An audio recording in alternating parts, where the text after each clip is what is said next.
Okay, once again, good morning students. In this video, in the last video I explained you the accounting treatment of workman compensation fund. Now in this video I explain you the accounting treatment of investment fluctuation fund, or we can say investment fluctuation reserve. Clear? This reserve is created out of firm's profit. First of all, means firm ने जो भी profit earn करती है उस profit में से ही ये reserve create किया जाता है. It is a specific reserve, यानी ये रिज़र्व जो बनता है वो एक स्पेसिफिक पर्पस के लिए बनता है. And the purpose is to meet out the adverse fluctuation in the value of investment. Investment is asset, और इन्वेस्टमेंट की वैल्यू क्या होती है? फ्लक्चुएट होती रहती है, because the value of the investment is depend upon the market value. And the market value fluctuate, so the value of investment also fluctuate. And there may be two types of fluctuations: positive fluctuation or negative fluctuation. This reserve is created to face off the negative fluctuation, any adverse fluctuation in the value of investment. Clear? Because it is created out of firm's profit, सो जितना part इसका investment के fluctuation के कारण use होगा उतना तो investment की value को डिक्रीज़ करने में यूज़ करेंगे, और जो रिमाइंडर पार्ट बचेगा, अगर कुछ बचता है इस रिज़र्व में, because it is created out of firms profit, that is treated as a free reserve, undistributed profits. And as all you know that at the time of the reconstitution of the partnership firm, all undistributed profits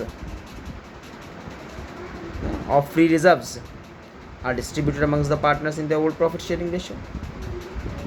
Clear? So इन बातों को mind में रखना. And now explanation start करते हैं. सबसे पहले, when book value and the market value of the investment is same, यानी जितना बुक वैल्यू है इन्वेस्टमेंट की उतनी ही मार्केट वैल्यू है इन्वेस्टमेंट की, यानी इन्वेस्टमेंट की वैल्यू में कोई चेंज नहीं है, ना पॉजिटिव ना निगेटिव. तो फिर क्या हुआ? क्या कोई फंड यूज़ होगा? कोई फंड यूज़ नहीं होगा. Then whole IFF is treated as a free reserve. अब फ्री रिजर्व है तो पार्टनर्स में डिस्ट्रीब्यूट हो जाएगा.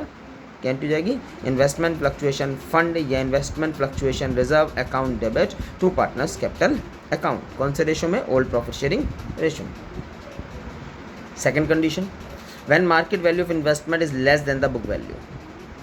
अगर मार्केट वैल्यू बुक वैल्यू से कम है, इसका मतलब इन्वेस्टमेंट की वैल्यू में एडवर्स फ्लक्चुएशन आ रहा है, इन्वेस्टमेंट की वैल्यू डिक्रीज हो रही है.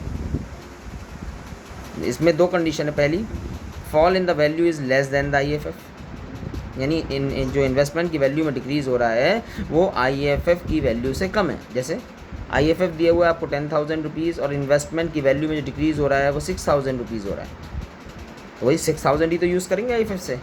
तो बाकी 4,000 रुपये बचे, भी बोला था मैंने कि जो 4,000 बैलेंस बचा वो क्या कहलाएगा? Undistributed profit, treated as free reserve. So the entries IFF account debit 10,000 rupees, to investment account कितना डिक्रीज़ करना था? 6,000 rupees, and to partners capital account कितना? 4,000 रुपीज़. कौन से रेशो में? ओल्ड प्रॉफिट शेयरिंग रेशो में. Fall in the value is equal to IFF, अगर equal है यानी जितना इन्वेस्ट IFF उतना ही फॉल हो रहा है, देन नो प्रॉब्लम. जितना इन्वेस्टमेंट फ्लक्चुएशन फंड था उतना फॉल हो रहा है, तो पूरा पूरा फंड से चार्ज हो जाएगा, कोई पार्ट फंड का फ्री रिजर्व नहीं बचेगा, यानी पार्टनर्स में कुछ भी डिस्ट्रीब्यूट नहीं होगा. तो सिंपल क्या रह गया? IFF account debit to investment account.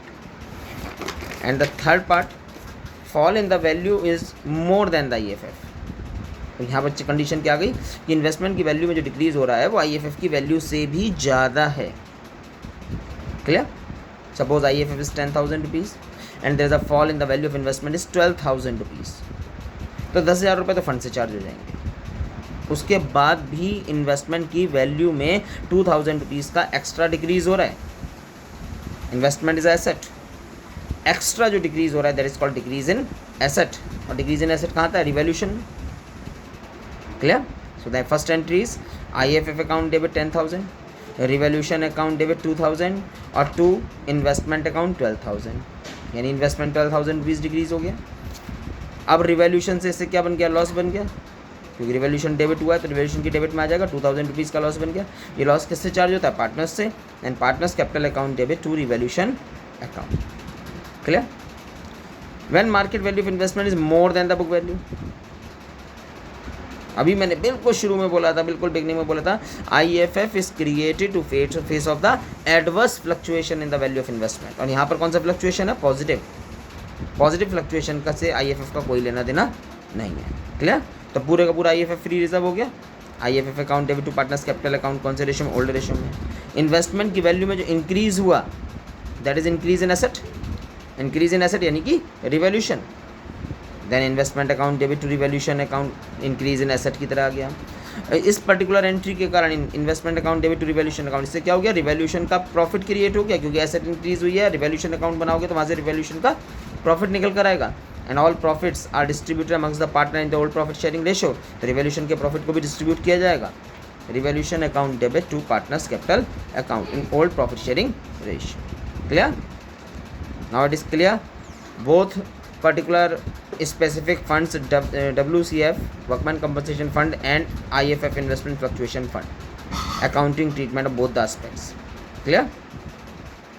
Okay, bye.